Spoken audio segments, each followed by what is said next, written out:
Good evening everyone. तो आज हम लोग करंट इलेक्ट्रिसिटी के थर्ड लेक्चर में आ चुके हैं। पिछले दो लेक्चर में हम लोगों ने ड्रिफ्ट वेलोसिटी और इलेक्ट्रिक करंट के बारे में पढ़ा है और इलेक्ट्रिक करंट और ड्रिफ्ट वेलोसिटी के बीच एक रिलेशनशिप को स्टैब्लिश किया है। आज हम लोग एक बहुत ही फेमस टॉपिक के बारे में डिस्कशन करने जा रहे हैं और वो हमारा फेमस टॉपिक है ओम्स लॉ। जैसा सबको पता है ओम्स लॉ काफ़ी फेमस और बेसिक टॉपिक है जो क्लास 10th में हम लोगों ने पढ़ चुके हैं, लेकिन 12th में भी ये उतना ही इंपॉर्टेंस रखता है जितना क्लास 10th में इंपॉर्टेंस रखता था। तो क्या है ओम्स लॉ, ये हमको देखना है। रेजिस्टेंस क्या होता है वो देखते हैं, रेजिस्टेंस कौन कौन से फैक्टर्स पे डिपेंड करता है वो देखना है। तो ये सारे फैक्टर्स हम लोग आज देखने जा रहे हैं, सारे टॉपिक्स हम लोग देखने जा रहे हैं, ठीक है। तो टॉपिक हम लोग अपना स्टार्ट करते हैं और आज का हमारा टॉपिक है, वो टॉपिक का नाम है सीधे ओम्स लॉ। टॉपिक का नाम है ओम्स लॉ, ठीक है। So what is basically Ohm's law. तो इसको कई तरीके से बताया गया है। हम लोग एक पर्टिकुलर दो डिफरेंसेस को देखेंगे, लेकिन एक्चुअली में देखा जाए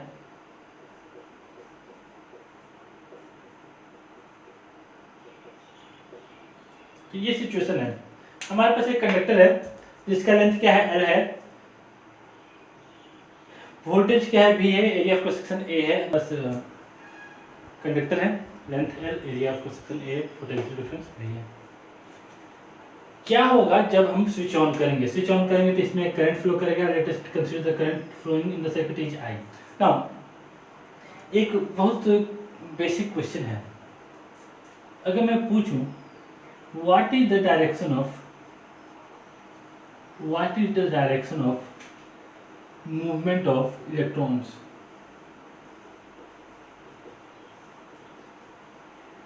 और मैं इस पे दो ऑप्शन दे देता हूँ। पहला ऑप्शन है low potential to high potential,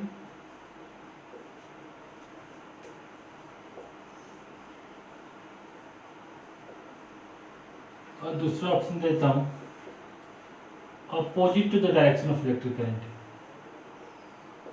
opposite to the direction of electric current.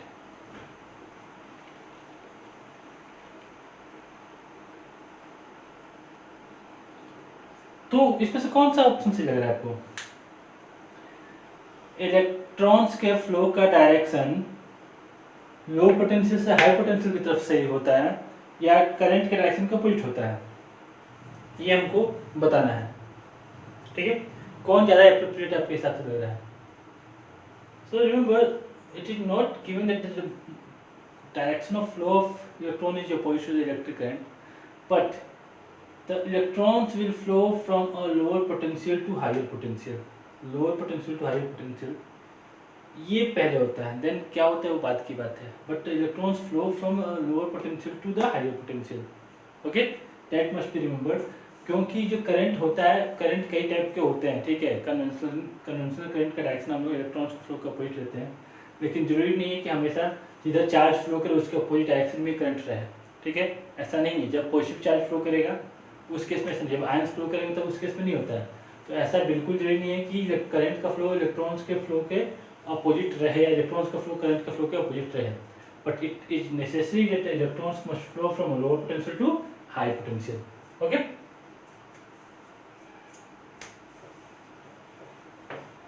So what does Ohm's law states? It states that if all the physical condition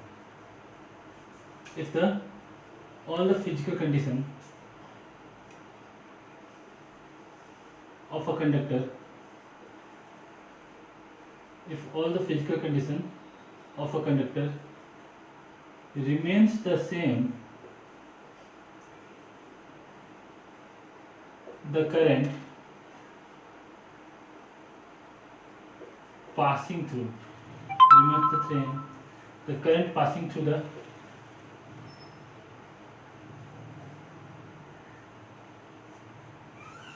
conductor is directly proportional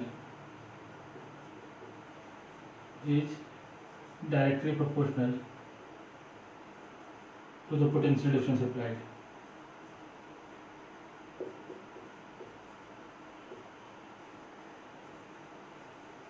To the potential difference applied.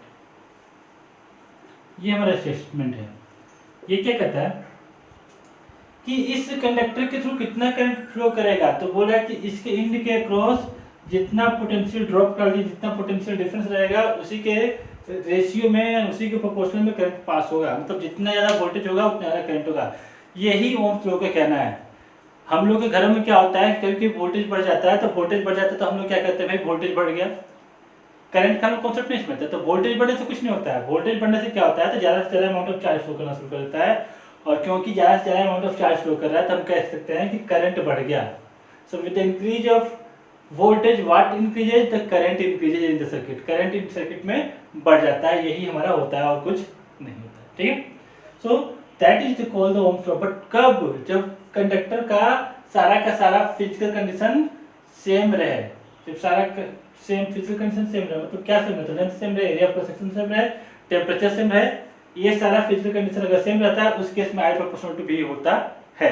ठीक है, और that can be written as, और सब book में क्या करता है, इसको लिखता है V proportional to I proportional to B और B प्रोपोर्शनल टू I, ऐसे लिखता है।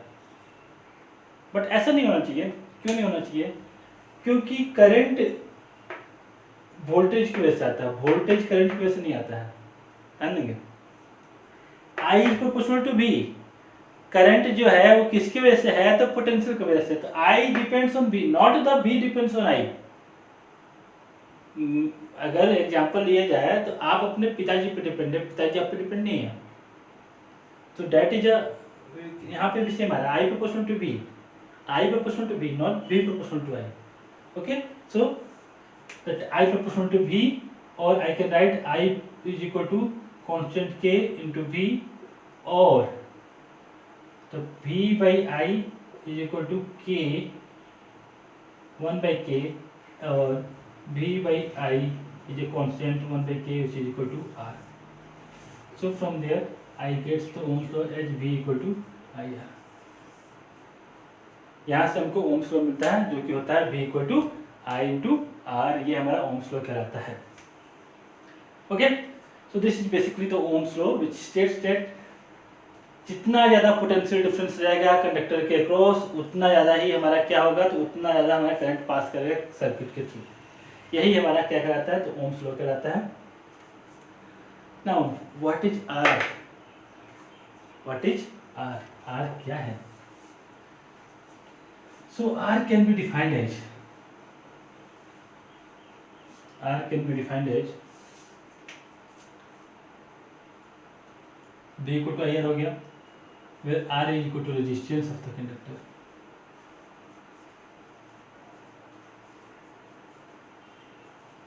उस कंडक्टर का क्या है, तो रेजिस्टेंस है। R is the resistance of the conductor, और R can be written as R equal to V by I, or I can say that the quantity V by I is going to remains constant, which is called the resistance of the conductor. Now if I am talking about the SI unit, then SI unit will be equal to volt, volt का unit volt, current का unit ampere, so that is called volt per ampere, and volt per ampere is known as ohm। Ohm, George Simon Ohm के नाम पे ये quantity को ohm बोला गया। So the SI unit of the resistance, the SI unit of the resistance is known as ohm. Okay, this is can also be written as volt per ampere. तो ये हो गया रेजिस्टेंस। नाउ रेजिस्टेंस टू आ गया, ठीक है, resistance two आ गया, पर देखना है कि रेजिस्टेंस है क्या। ठीक, रेजिस्टेंस है क्या, तो रेजिस्टेंस को हम समझने की कोशिश करते हैं। हम लोग एक बड़ा सा कंडक्टर लेते हैं, कोई भी कंडक्टर लेते हैं, और इसके पास पोटेंशियल डिफरेंस अप्लाई करते हैं, बैटरी लगाते हैं। अब क्या है, तो इसमें फ्री इलेक्ट्रॉन्स है,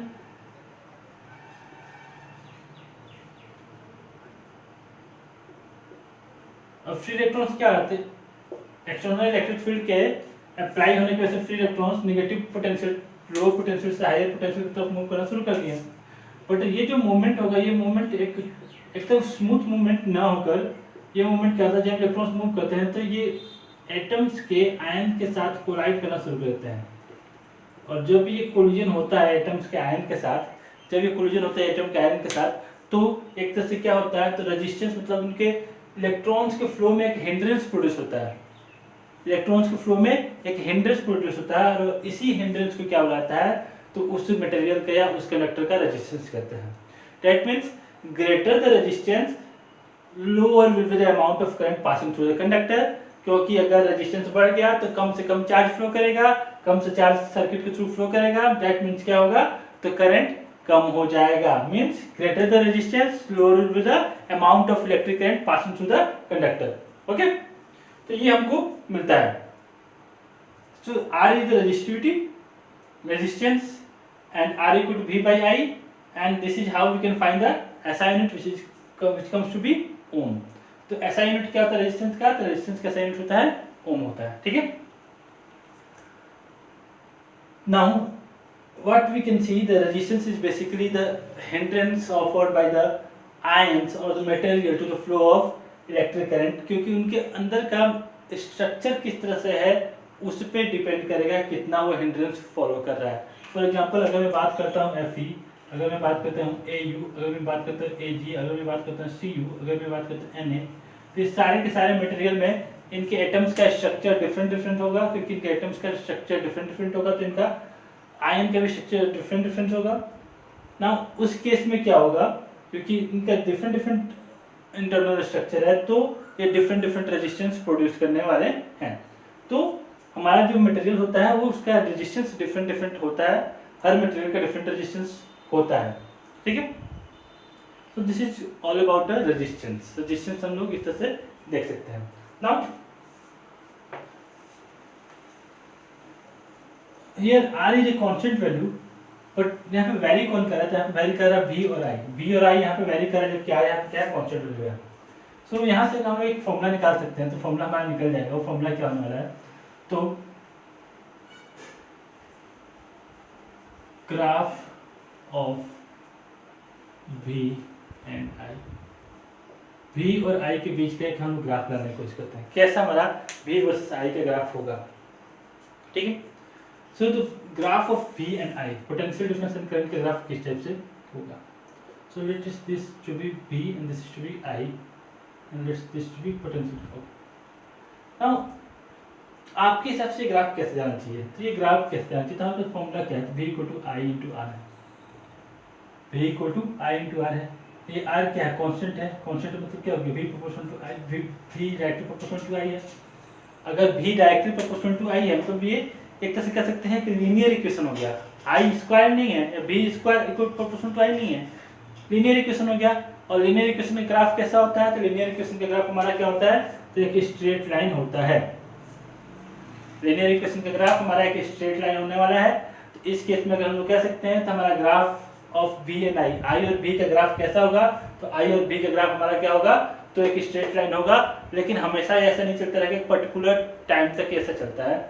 टेम्परेचर के बढ़ने के साथ ये चेंज होना से ग्राफ चेंज होना शुरू हो जाता है, या डिफरेंट मटेरियल्स के लिए ग्राफ डिफरेंट होगा। But for a conductor for an ohmic conductor the graph of V and I will be a straight line passing through the origin, ये हमको मिलने वाला है, ठीक है। बट फॉर किसके लिए, तो for a ohmic conductor. Now let at a particular instant, this is the current I1 and at that time this is the potential difference V1, and after some time let the current it should be I2 and then let this potential difference be V2, ठीक है। ये हमको दिया हुआ है। So how to find the resistance, so the resistance can be of two types, one is static resistance and another is dynamic resistance। So the dynamic resistance can be found as R equal to, तो R equal to क्या था, तो R equal to था V by I, तो यहाँ पे हो जाएगा R equal to V2 minus V1 upon I2 minus I1, R equal to V2 minus V1 upon I2 minus I1 ऐसे भी हम लोग रेजिस्टेंस निकाल सकते हैं। ये हमारा डायनेमिक रेजिस्टेंस होगा उस कंडक्टर का, that should be equal to the static resistance, दोनों हमारा सेम होने वाला है इस केस में। तो इस तरीके से हम आर रेजिस्टेंस की वैल्यू निकाल सकते हैं।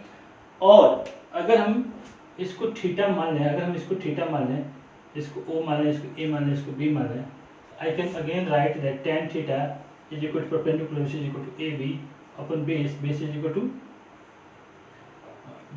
To O A. नाउ अगर मैं इनिशियल पॉइंट से लेता हूँ तो इनिशियल पॉइंट क्या हो जाएगा, तो इनिशियल पॉइंट हो जाएगा ये ओ ए बी क्या है, ए बी हमारा है potential difference, it is V2 minus V1 upon O A क्या है, तो ओ ए हमारा भी करंट का change I2 minus I1, that can be written as V by I। So tan theta can be also written, V मतलब potential difference, current तो current का difference हो रहा है यहाँ पे, tan theta equal to V by I, that means I can also write that slope of VI graph gives the magnitude of resistance,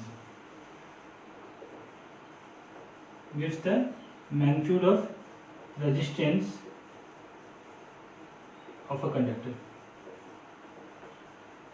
तो अगर मैं बात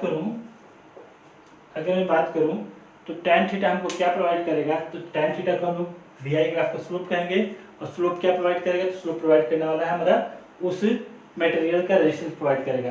दैट मीन्स अगर एक ग्राफ ऐसा हो तो ये इसका स्लोप हो जाएगा, ऑब्वियसली यहाँ पे थीटा का वैल्यू ज़्यादा है, थीटा का वैल्यू ज़्यादा है तो मतलब क्या होगा, tan थीटा का वैल्यू ज़्यादा होगा, tan थीटा का वैल्यू ज़्यादा होगा मतलब इस मटेरियल का रेजिस्टेंस ज़्यादा होगा। मीन्स कितना इजीली करंट फ्लो कर सकता है, करंट जितना, ये ग्राफ जितना नीचे की तरफ डाउनवर्ड रहेगा उतना बेटर कंडक्टर होगा, जितना ऊपर की तरफ ये रहेगा उतना ये खराब कंडक्टर बनेगा। ये बेसिकली हम लोग कह सकते हैं VI के ग्राफ से। So greater the value of slope greater will be the resistance of the conductor. Okay,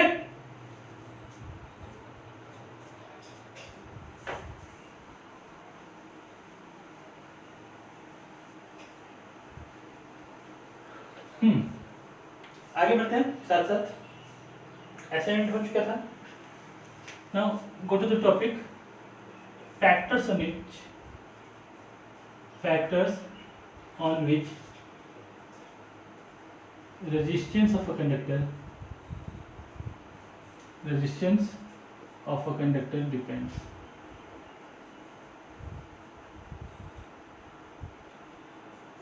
कौन से फैक्टर्स पे कंडक्टर का रेजिस्टेंस और resistance of a not conductor, let's this to be a material, factors on which the resistance of a material depends।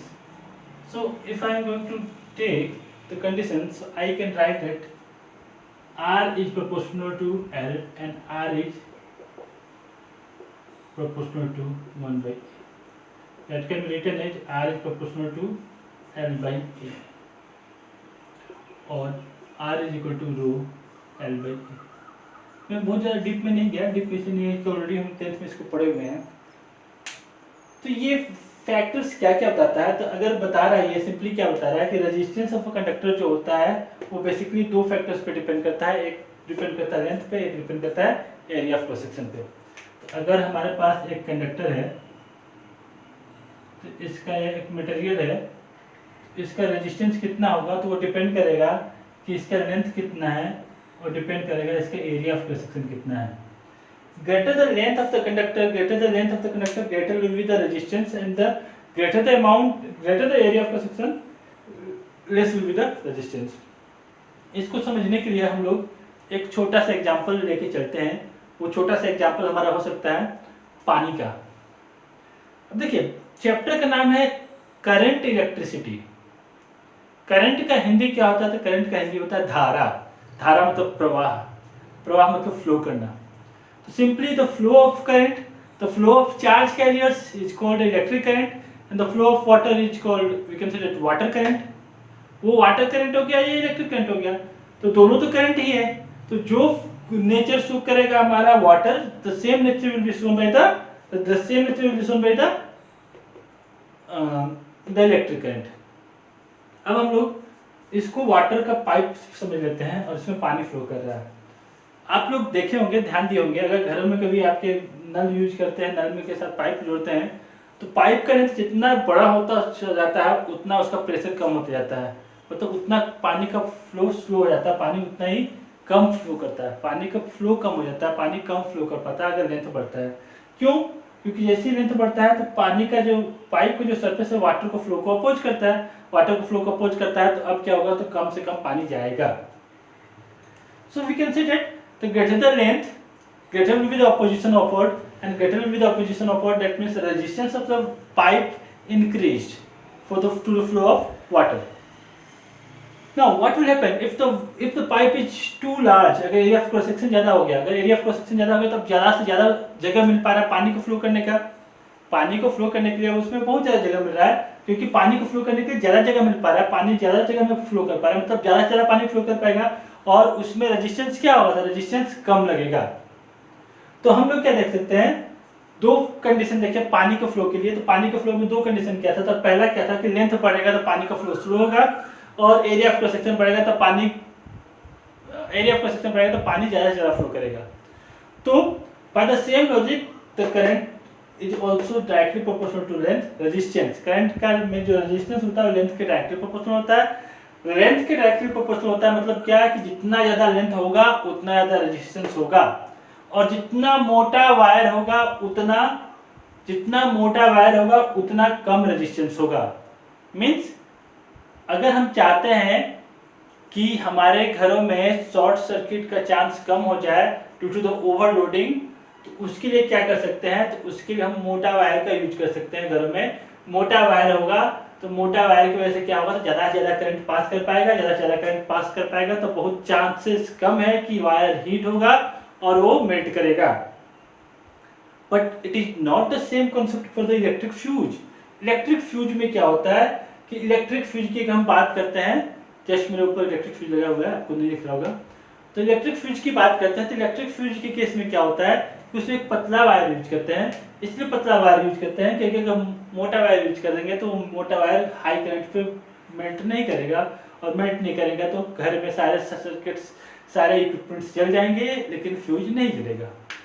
तो दो factors पे देख पा रहे हैं, R is proportional to L and R is inversely proportional to the area of cross section of the conductor.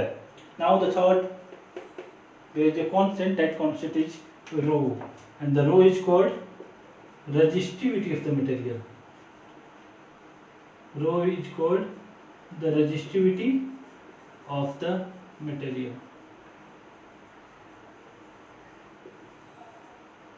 What is rho here? तो rho is called the resistivity of the material। ये material का resistivity होता है। Now what is resistivity? What is resistivity? So let us first define the resistivity, then we will go further.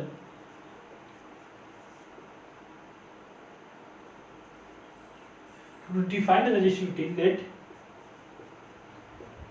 L equal to 1 meter and area of cross section is 1 meter square. In that case, R is equal to rho, or we can say that rho is equal to R. So the resistivity of material is equal to the resistance of the conductor. Resistivity है और resistance के बराबर है कब? So we can say that the resistivity of a material,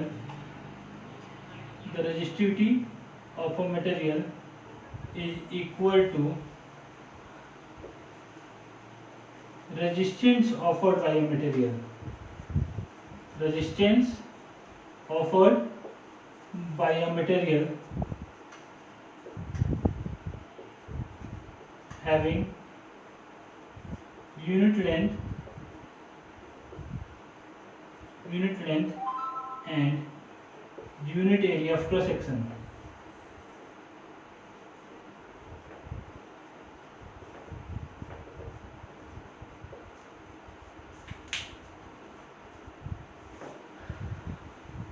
unit length and unit area of cross section, इसको समझने की कोशिश करेंगे हम। तो कैसे समझेंगे भाई, तो हम ले लिए एक वायर। ये वायर किसका है, तो ये वायर मान लेते हैं है कॉपर का। जिसका लेंथ कितना है, तो लेंथ है 1 मीटर और एरिया ऑफ क्रॉस सेक्शन क्या है, तो वो एरिया ऑफ क्रॉस सेक्शन है 1 मीटर स्क्वायर।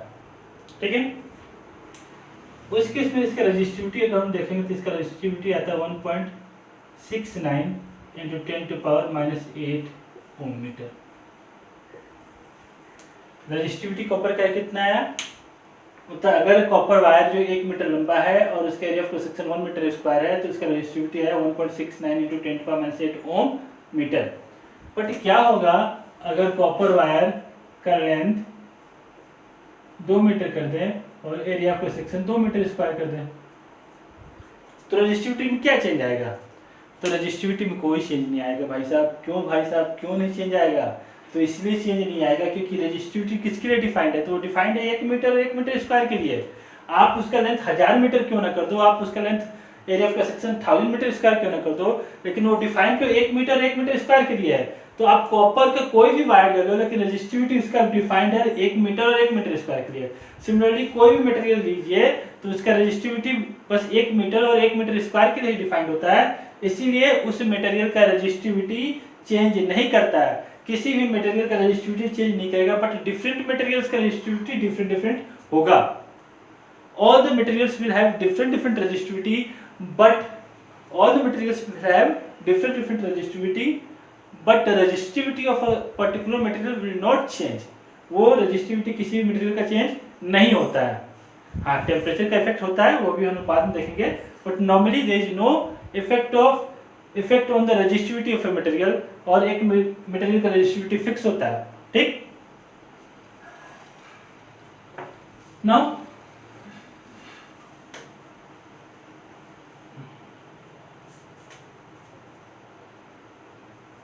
ऐसा यूनिट बात करें रेजिस्टिविटी का, तो हमारा क्या आया था, तो R इक्वल टू आया था रो L बाई ए, तो रो इक्वल टू हो गया R A बाई L। अब R का यूनिट होता है ओम, एरिया का यूनिट होता है मीटर स्क्वायर, L का यूनिट होता है मीटर, मीटर मीटर कैंसिल, तो हमारा ऐसा यूनिट रेजिस्टिविटी का आ गया, ऐसा यूनिट आ गया ओम मीटर, ऐसा यूनिट आ गया ओम मीटर। अब यहाँ पे हम लोग क्या देख पा रहे हैं, तो अब हम लोग यहाँ पे एक चीज देख पा रहे हैं, इसकी जो रेजिस्टिविटी होता है, greater the resistivity greater the resistance, means अगर किसी मटेरियल का रेजिस्टिविटी ज्यादा होगा तो उस मटेरियल का रेजिस्टेंस भी कंपैरेटिवली ज्यादा होगा दूसरे मटेरियल्स के रिस्पेक्ट में, for a particular size of length, for a particular size. अगर 1 मीटर का एल्यूमिनियम ले रहे हैं, 1 मीटर का कॉपर ले रहे हैं, और दोनों के क्रॉस सेक्शन एरिया कांस्टेंट कर दें, तो कॉपर का हम कह सकते हैं रेजिस्टेंस कम होगा कंपेयर टू द एल्यूमिनियम। तो greater the resistivity greater will be the resistance, और वो मटेरियल उतना बेटर नहीं होगा कंडक्टिविटी के लिए, इलेक्ट्रिक के फ्लो के लिए। ठीक है, जनरली एक कंडक्टर का रेजिस्टिविटी 10⁻⁸ ओम मीटर के रेंज में लाई करता है। The resistivity of a conductor lies in the range of 10⁻⁸ ohm metre. The resistivity of a semiconductor rise in the range of 10⁻15 ohm meter, and the resistivity of a semiconductor lies in the range of 10⁻0 ohm meter। ये ranges हुए जिस range में हमारे किसी भी material का resistivity लाई करता है। ठीक, नाउ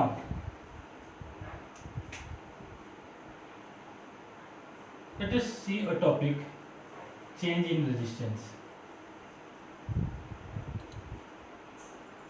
किसी भी वायर के रेजिस्टेंस में क्या चेंज आएगा, तो कब, on stretching the wire, on stretching the wire keeping volume constant.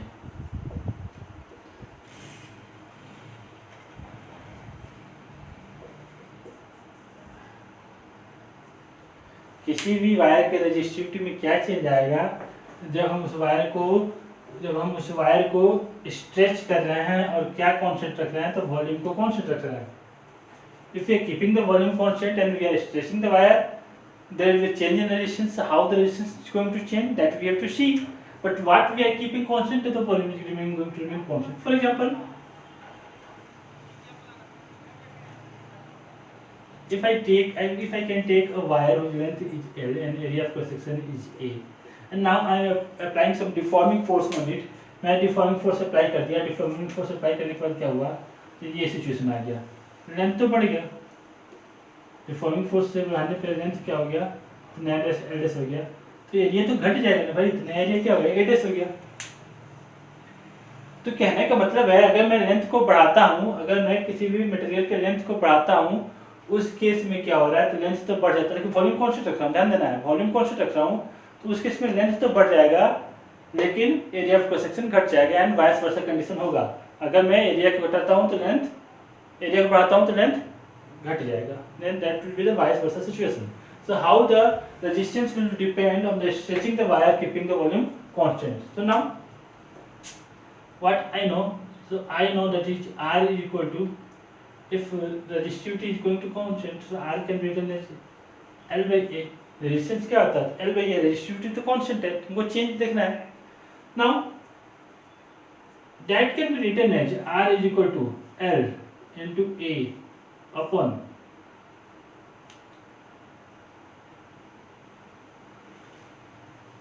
A into A, R equal to, मैं ऊपर से A मल्टीप्लाई कर दिया। Now area of cross section into length, area of cross section into length क्या होता है, area of cross section into length होता है volume, area of cross section into length होता है वॉल्यूम, और एरिया इनटू एरिया क्या होता है, तो ए हो गया area square. Now since the volume is constant, I can say that I is proportional to 1 by a square. Resistance का कंडक्टर होता है, अगर मैं वायर को स्ट्रेच कर रहा हूँ, अगर मैं वायर को स्ट्रेच कर रहा हूँ तो उस केस में क्या होगा, तो वो एरिया के स्क्वायर के इनवर्सली प्रोपोर्शनल होगा। And if r is equal to radius, if r is equal to radius, I can say that r is proportional to 1 by r square का whole square, so that r is proportional to 1 by r to power 4. So from these two conditions I can write that is r1 by r2, r1 by r2 is equal to a2 square by a1 square, r1 by r2 is equal to a2 square by a1 square, यहाँ से r1 is proportional to inversely proportional है, and by the same logic I can say that r1 by r2 is equal to r2 का power 4 upon r1 का power 4। अगर मैं resistance, अगर मैं wire को स्ट्रेच करता हूँ वॉल्यूम कांस्टेंट रख के, तो रेजिस्टेंस इस तरीके से डिपेंड करेगा उस वायर पे, ठीक है। ये हो गया हमारा पहला कंडीशन।